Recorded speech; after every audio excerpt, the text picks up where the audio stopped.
Mark chapter 2, verse 19. Jesus is answering a criticism about why his disciples behave differently to John the Baptist's disciples. He says, "Do wedding guests fast while celebrating with the groom? Of course not. They can't fast when they're with the groom.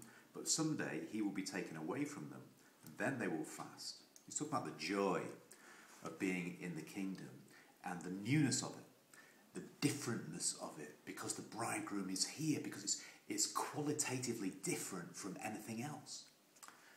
And then he goes on and he says, "And who would patch an old garment with unshrunk cloth? For the new patch shrinks and pulls away from the old cloth, leaving an even bigger hole than before." And there he means the basic incompatibility of this new thing of kingdom with whatever has been before, that it just won't connect, it won't join. And if you try to, you'll end up with something that doesn't function, something that doesn't work anymore, that the cloth will tear. So obviously he's thinking about the connection between Judaism and what we call Christianity. But somebody said this to me recently. I don't know what you think about this. They said, "You've got to remember that Jesus wasn't a Christian." What? What on earth do you mean? And what I think they meant by that was that Jesus wasn't giving us a new religion. He wasn't giving us a replacement for Judaism. He was offering himself. And that was the new cloth. That was the thing that wouldn't go into the old reality, the old system of looking at things. So if you sort of see Judaism on the shelf here like you're at Tesco's and Christianity over here, and you sort of, which shall I choose? You're missing the whole point of this parable. Jesus said in the Gospel of John, he said, "A seed falls into the ground and dies. Unless it does that, it abides alone. But if it dies, it brings forth much fruit."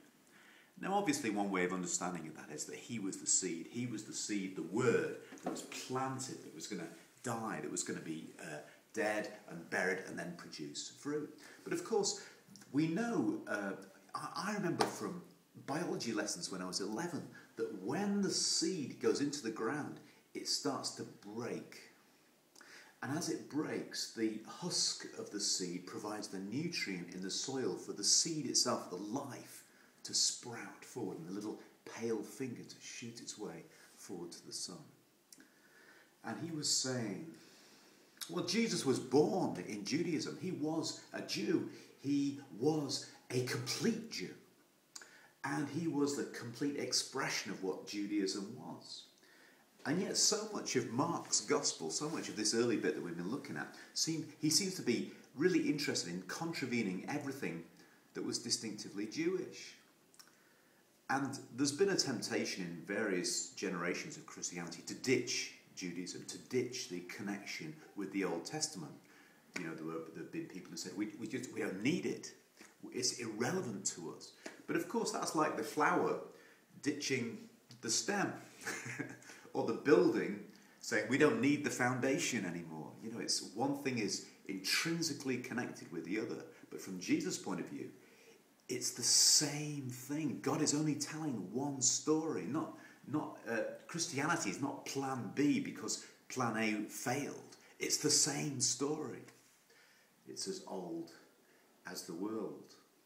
The other temptation is to make yourself as Jewish as possible. I went to this church once, with all respect. You know, they had a Hebrew Bible on the altar, and I said, "Oh, does anyone speak Hebrew?" And they said, "No."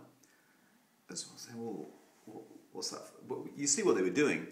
They were honouring their roots so much that it became, well, I thought it was a bit daft, you know, that you should honour something and not be able to read it or understand it. The relationship between the old and the new, between its root and flower, foundation and building, it's not a new thing. It's not another version of the same thing. It is the same thing.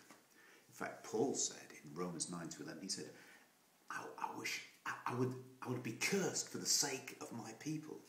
I wish I'd die and go to hell so that my people, the Jews, would come to Christ.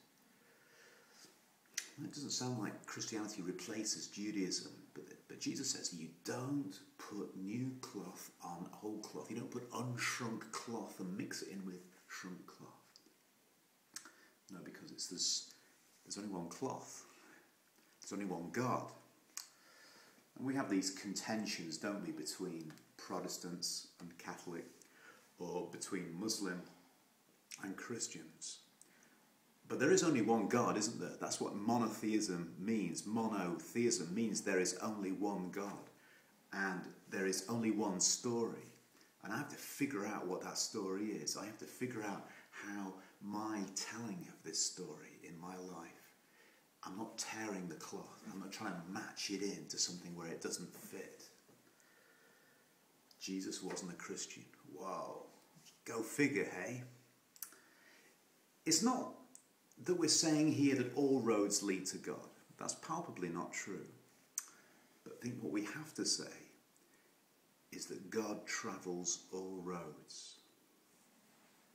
What do you think? God bless you today.